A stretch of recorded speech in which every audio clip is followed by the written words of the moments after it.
Hello बच्चों, कैसे हैं आप सब।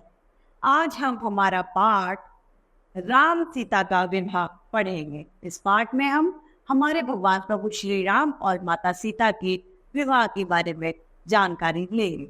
आइए देखते हैं इस पाठ को। यह है पाठ 4, राम सीता का विवाह। यह पाठ महर्षि वाल्मीकि द्वारा रचित रामायण का अंश है।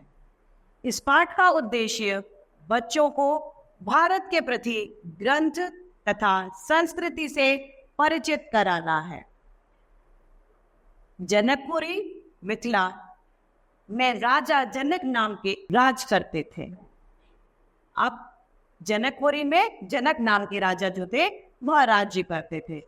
सीता एवं उर्मिला उनकी 2 पुत्रियां थी, सीता व उर्मिला। सीता का जन्म भूमि के अंदर से हुआ था। जब सीता विवाह योग्य हुई तो उनके लिए उचित वर ढूंढने हेतु राजा जनक ने एक स्वयंवर का आयोजन किया। राजा जनक के पास भगवान शिव का धनुष पिनाक था।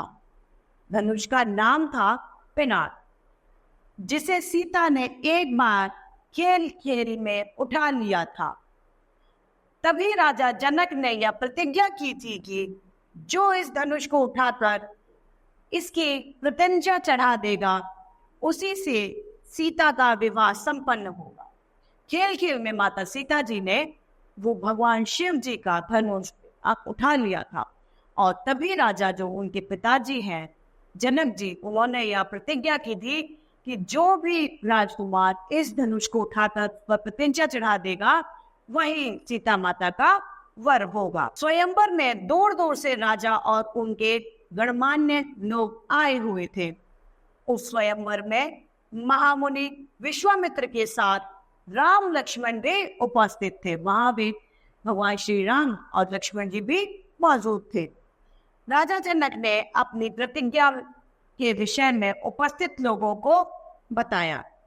सभी उपस्थित राजा एक एक करके उठे और धनुष को उठाने का प्रयास करने लगे, परंतु वे सब उस धनुष को उठाना तो दूर हिला भी न सके। अब क्या हुआ, जितने भी राजकुमार और राजा लोग आए हुए थे उन्होंने सभी ने धनुष को उठाने का प्रयास किया, लेकिन वो उठाते तो तब उनसे वो धनुष हिला तक नहीं।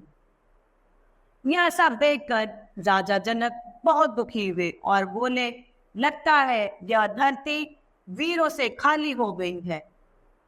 राजा जनक की व्यथा सुनकर मुनि विश्वामित्र ने श्री राम से कहा, हे राम, उठो और शिव जी के इस धनुष पर प्रत्यंचा चढ़ा राजा जनक के दुख को दूर करो।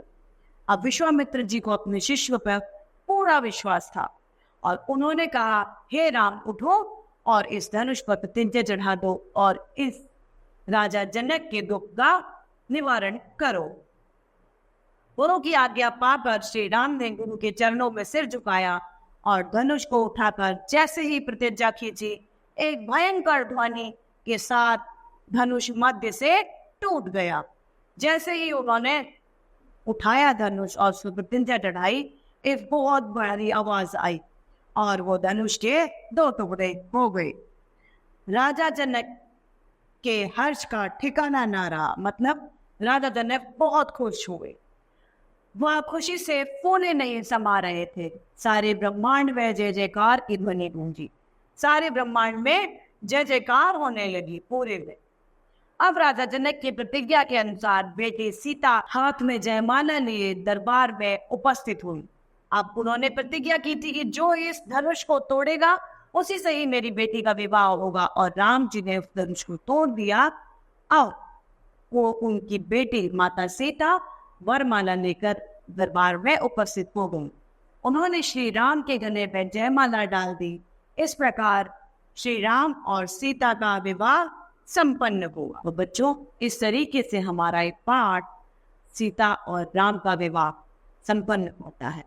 मुझे आशा है आप सभी को ये पाठ भली भांति समझ में आया होगा। इसे आप और पढ़ें और ज्यादा समझने की कोशिश करें। तो आज के लिए इतना ही, फिर मिलते हैं। धन्यवाद।